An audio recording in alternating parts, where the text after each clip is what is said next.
ఆంధ్రప్రదేశ్ రాష్ట్రంలో 3 రాజ్యసభ సీట్లు ఖాళీ కాబోతూ ఉన్నాయి. ముగ్గురి యొక్క కాల పరిమితి ముగించటం వల్ల ఫిబ్రవరిలో ఎన్నికలు జరిగే అవకాశం కనపడుతుంది. ముగ్గురు ఎవరంటే ఈ 3 సీట్లు కూడా ఆంధ్రప్రదేశ్ శాసనసభ్యులు మాత్రమే ఎన్నుకోవాలి.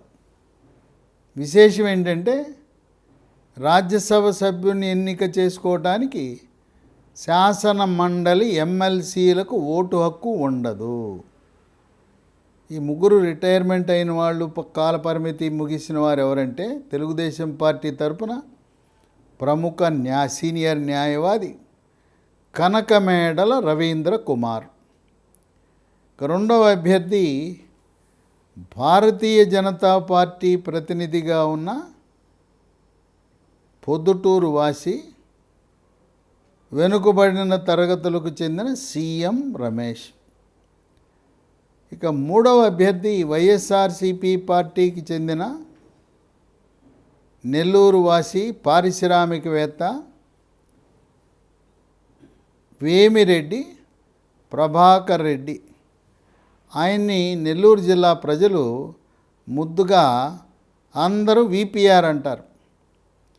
రాజకీయ నాయకులు, రాజకీయ వర్గాలే కాదు, ప్రజలు కూడా వీపీఆర్ అంటారు.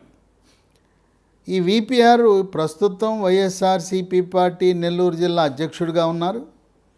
ఆయన రాబోయే పార్లమెంట్ ఎన్నికల్లో లోక్సభకు పోటీ చేయబోతున్నారు. ఇప్పుడున్న పరిస్థితిని బట్టి వైఎస్ఆర్సీపీ పార్టీకి ఉన్న బలాన్ని బట్టి, ఎమ్మెల్యేల బలాన్ని బట్టి 3 సీట్లు వాళ్ళ కైవసం కావాలి. కానీ వైఎస్ఆర్సీపీ పార్టీలో జరుగుతున్న పరిణామాలు, ఈ మాస్ ట్రాన్స్ఫర్స్, సామూహిక బదిలీలు, అంతర్జిల్లా బదిలీలు, అంతర్జోన్ల బదిలీలు, అంతర్రాష్ట్ర బదిలీలు, ఎమ్మెల్యేలను, ఎంపీలను, ఇప్పటికే 31 మంది ఎమ్మెల్యేలను మీకు సీట్లు రాదు అని చెప్పాడు. కొంతమందిని జిల్లా సరిహద్దులు దాటించి, కొంతమందిని జోన్ సరిహద్దులు దాటించి, కొంతమందిని కర్ణాటక రాష్ట్రం నుంచి ఆంధ్రప్రదేశ్ రాష్ట్రానికి దిగుమతి చేసుకున్నాడు. ఈ విధంగా ఇంతవరకు మనకు స్వాతంత్రం వచ్చిన తర్వాత భారతదేశంలో ఏ రాజకీయ పార్టీ కూడా ఇలాంటి ప్రయోగం చేయలేదు. ఇదేదో ఉద్యోగస్తుల్ని సామూహిక బదిలీలు చేస్తేనే వాళ్ళే సహాయ నిరాకరణ పెడతారు. బదిలీ అయిన వాడు సెలవు పెట్టి కూర్చుంటాడు ఇంట్లో. అనారోగ్య సెలవని, లేదు ఎర్న్ లీవ్ అని రకరకాలుగా సెలవు పెట్టి మొత్తము ప్రభుత్వ పని స్తంభించేలా చేస్తారు. అలాంటిది ఉద్యోగస్తులకు బదిలీలు చేస్తేనే విజయవంతం కాదు. ఇంతవరకు 70 మందిని శాసనసభ్యులను, 70లో 30 మందిని మీరు పనికిరారు, మీరు పోటీ చేయొద్దు, ఉంటే ఉండండి, పోతే పోండి, వాళ్ళేం బతిమాలటంలా. ఇదంతా నా వాళ్ళు గెలిచారు, నా పాదయాత్ర వాళ్ళు గెలిచారు, రేపు ఓట్లు వేసినా నన్ను చూసి ఓట్లేస్తారు, మీరేదో ఒక మనిషిని అక్కడ నిలబెట్టాలి కనుక నిలబెడుతున్నాను అనే ధోరణిలో ఉన్నాడు. కానీ ఇప్పుడు ఈ 30 మంది ఎమ్మెల్యేలకు వాళ్ళ భవిష్యత్తు ఏంటి? వాళ్ళకి వైఎస్ఆర్సీపీలో ఎక్కడా కూడా ఎమ్మెల్సీ ఇస్తాము, రాజ్యసభ ఇస్తాము, లోక్సభలో అవకాశం కల్పిస్తామని హామీ ఏమీ ఇవ్వలేదు. వాళ్ళని కూరలో కరివేపాకులా వాడుకుని వదిలేశాడు. ఇటువంటి తరుణంలో గతంలో శాసనసభ్యుల నుంచి ఎమ్మెల్సీ ఎన్నికలు జరిగినాయి. తెలుగుదేశం పార్టీకి ఉన్న బలాన్ని బట్టి ఎమ్మెల్సీ అభ్యర్థి గెలవకూడదు. అయినా వాళ్ళు తెలుగుదేశం పార్టీ ఒక బీసీ మహిళ, చేనేత సామాజిక వర్గానికి చెందిన పంచుమర్తి అనురాధని విజయవాడ నగర్ మాజీ మేయర్ని అభ్యర్థిగా పెట్టారు. వ్యూహాత్మకంగా తెలవకుండా కొంతమంది వైఎస్ఆర్సీపీ ఎమ్మెల్యేల మద్దతును పొంది అనూహ్యంగా ఎవరూ ఊహించని విధంగా తెలుగుదేశం ఎమ్మెల్యేల నుంచి గెలుపొందటం అనేది ఒక చరిత్ర. తెలుగుదేశం పార్టీ యొక్క వాళ్ళ యొక్క వ్యూహాలు, ప్రతి వ్యూహాలకు ఒక మచ్చు తునక.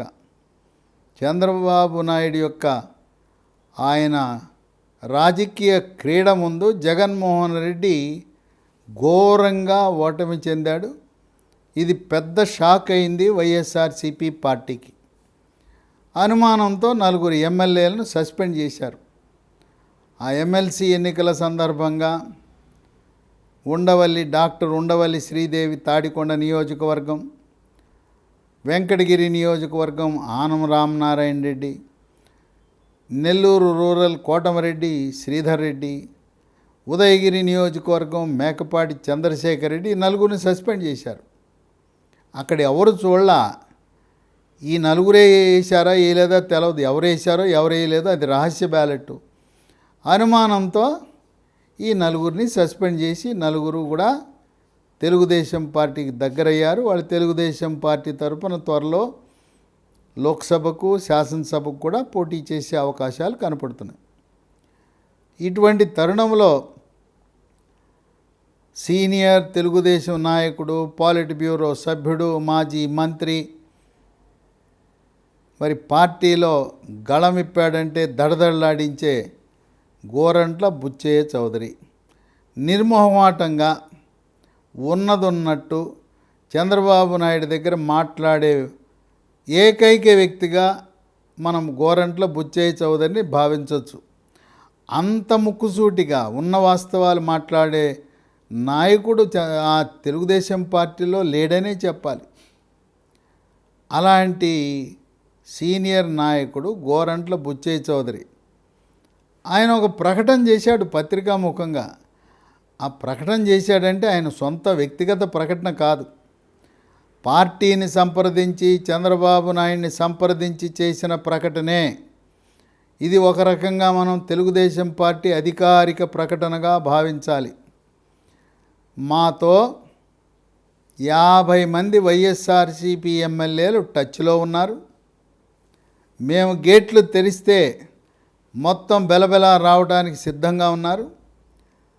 వైఎస్ఆర్సీపీ ఎమ్మెల్యేలు మాకు ఫోన్ చేసి మీరు రాజ్యసభకి అభ్యర్థిని పెట్టండి, మేము ఎలాగో ఆ ఫ్యాన్ పార్టీకి దూరం జరిగాం, మమ్మల్ని కూరలో కరివేపాకులాగా చేసి మమ్మల్ని అవమానపరిచాడు, మా కోపం, పగ, ప్రతీకారం, కక్ష ఒక రాజ్యసభ అభ్యర్థిని వైఎస్ఆర్సీపీ ఫ్యాన్ అభ్యర్థిని ఓడించి మీకు మేలు చేస్తాం, మీరు గెలిచిన తర్వాత తెలుగుదేశం పార్టీ అధికారంలోకి వచ్చిన తర్వాత మా ప్రయోజనాలు కాపాడటానికి మీ వంతు సహాయం మాకు చేయండి అని వాళ్ళు ఫోన్లు చేసినట్టుగా బహిరంగంగా పత్రికా సమావేశం నిర్వహించి చెప్పడం జరిగింది.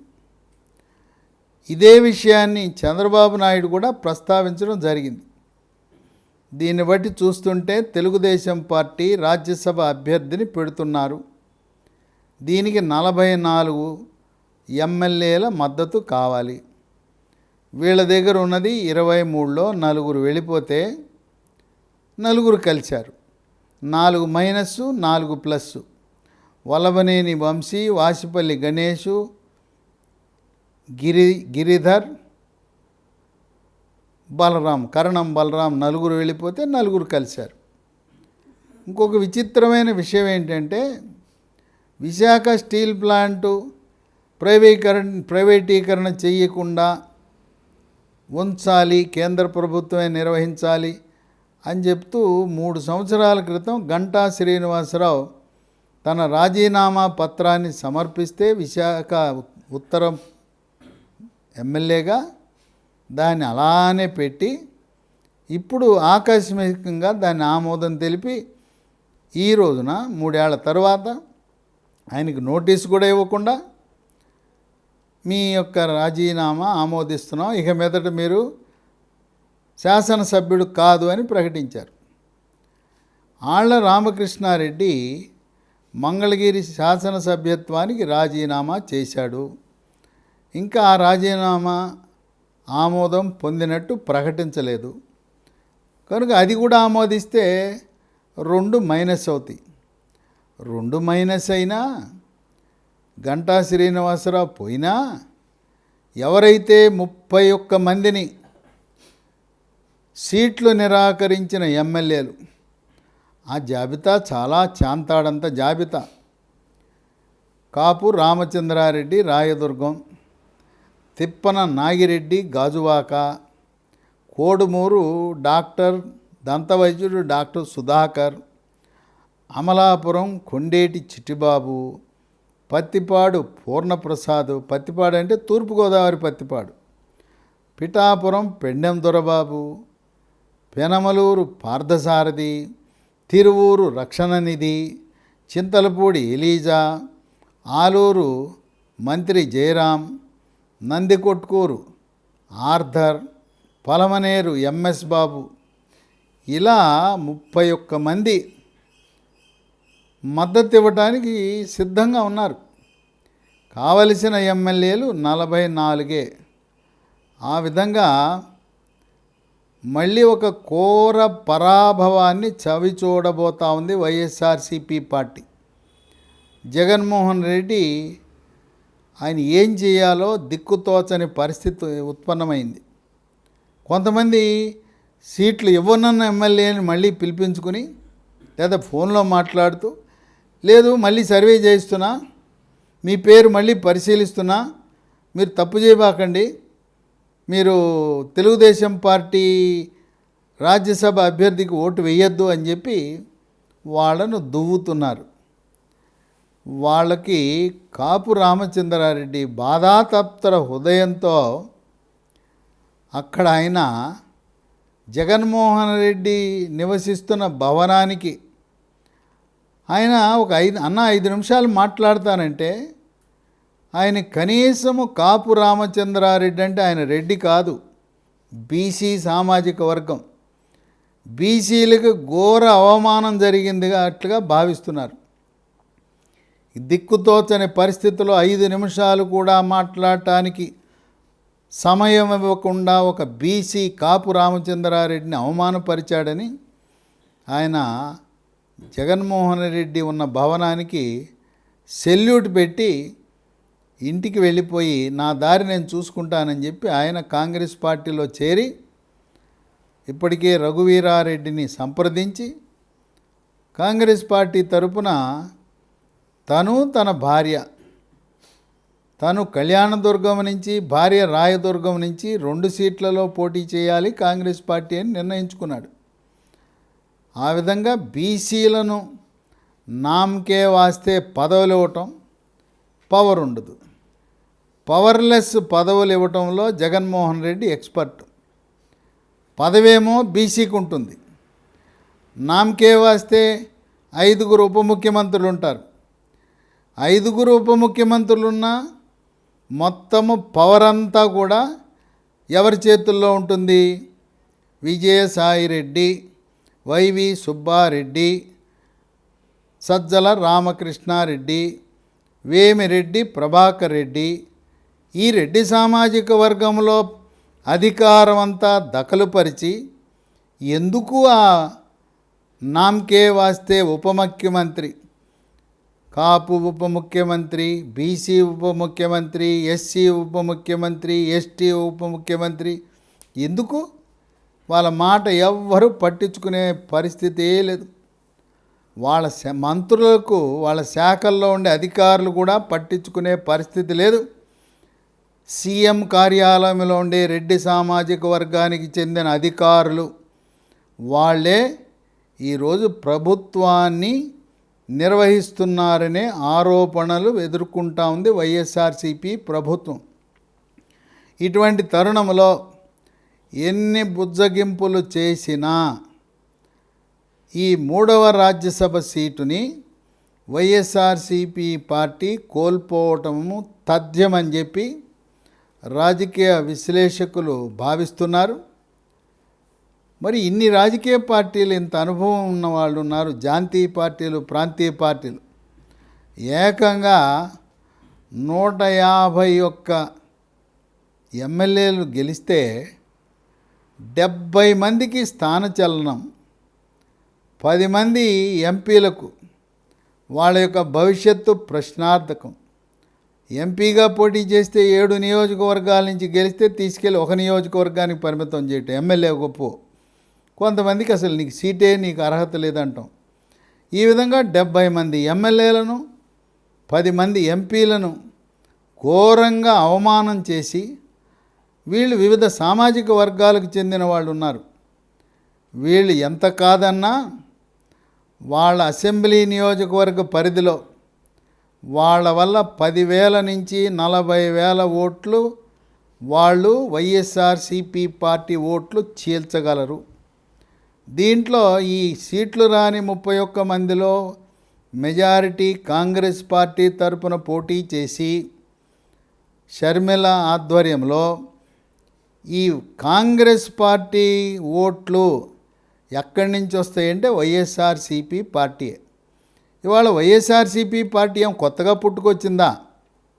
ఇది కాంగ్రెస్ పార్టీ నుంచి పుట్టిన పార్టీయే. తల్లి కాంగ్రెసు, పిల్ల వైఎస్ఆర్సీపీ పార్టీ. ఆ తానులో ముక్కే వైఎస్ఆర్సీపీ పార్టీ. కనుక ఎవరైతే కాంగ్రెస్ పార్టీని వీడి వాళ్ళకి రాజకీయ భవిష్యత్తు లేదు, ప్రజాదరణ లేదు, రాష్ట్రాన్ని నిలువునా చీల్చేసిన కాంగ్రెస్ పార్టీ, తెలుగు తల్లిని నిలువునా గొడ్డలు పెట్టి నరికిన కాంగ్రెస్ పార్టీ మీద బాధతో కాంగ్రెస్ పార్టీకి ఓటు వేయరని అవకాశవాదం కింద కాంగ్రెస్ నాయకులు, మాజీ మంత్రులు, ఎమ్మెల్యేలు, ఎమ్మెల్సీలు మొత్తం వైఎస్ఆర్సీపీ పార్టీలో చేరారు. ఈ రోజున వైఎస్ఆర్సీపీ పార్టీలో కొత్తగా రాజకీయాల్లోకి వచ్చిన వాళ్ళు కానీ, ఇతర పార్టీల నుంచి వచ్చిన వాళ్ళు కూడా చాలా తక్కువ. ఇది కాంగ్రెస్ పార్టీ మొత్తం షిఫ్ట్ అయ్యి వైఎస్ఆర్సీపీలోకి వెళ్ళారు. కనుక కాంగ్రెస్ పుంజుకుంటే, 1% ఉన్న కాంగ్రెస్ పార్టీ పుంజుకుంటే నష్టము పూర్తిగా జరిగేది వైఎస్ఆర్సీపీ పార్టీకే. 2019 ఎన్నికల్లో తెలుగుదేశం పార్టీకి 39% ఓట్లు, వైఎస్ఆర్సీపీకి 49% ఓట్లు వస్తే, ఆ 10% ఇప్పుడు కాంగ్రెస్ పార్టీ బలం పుంజుకోవటం వల్ల 1% ఉన్న కాంగ్రెస్ 10% ఓట్లు సాధిస్తే ఆ మొత్తం ఓట్లన్నీ కూడా వైఎస్ఆర్సీపీ పార్టీ నుంచే నష్టపోతారు. షర్మిల వల్ల, కాంగ్రెస్ పార్టీ పుంజుకోవటం వల్ల కాంగ్రెస్ పార్టీ 175 శాసనసభలకి, 25 పార్లమెంట్లకు పోటీ చేస్తామని ప్రకటించారు. 24 జనవరి నుంచి దరఖాస్తులు జాతీయ కాంగ్రెస్ ప్రధాన కార్యదర్శి, ఆంధ్రప్రదేశ్ రాష్ట్ర కాంగ్రెస్ వ్యవహారాల ఇన్ఛార్జ్ మాణిక్యం ఠాకూర్ ఆయన దరఖాస్తులు తీసుకోవడం ప్రారంభించాడు. ఎమ్మెల్యే సీట్లకు, ఎంపీ సీట్లకు. ఆ విధంగా 175 సీట్లు, 25 లోక్సభ సీట్లు పోటీ చేస్తే పూర్తి నష్టం జరిగేది జగన్మోహన్ రెడ్డికి. అందువల్ల ఈ 31 మంది ఎమ్మెల్యేలు సీట్లు తిరస్కరించడం జగన్మోహన్ రెడ్డి ఊహించలా. షర్మిల ఇంత త్వరగా కాంగ్రెస్ పార్టీలో చేరి ఇంత ప్రాబల్యం పొంది, మనం వద్దన్న ఎమ్మెల్యేలందరూ కాంగ్రెస్ పార్టీలో చేరతారని ఊహించలా. పడి ఉంటారులే, వాళ్ళకు వేరే మార్గం లేదు. జనసేన, తెలుగుదేశం, బీజేపీ వాళ్ళన్ని నియోజకవర్గాల్లో ఫుల్ ఉన్నాయి, ఖాళీలు లేవు. కనుక వాళ్ళ దగ్గరికి రానివ్వరు. ఈ వైఎస్ఆర్సీపీ పడి ఉంటారులే, ఆ నియోజకవర్గంలో సీటు ఇవ్వకపోయినా అక్కడే ఉంటారులేని. ఈరోజు సీటు రాని ఎమ్మెల్యే, ఎంపీల వల్ల వైఎస్ఆర్సీపీ పార్టీకి ఘోర నష్టం జరగబోతూ ఉంది. ఎందుకంటే 2019 ఎన్నికల్లో 50 నియోజకవర్గాలు గెలుపు ఓటమి 5,000 ఓట్లతోనే జరిగింది.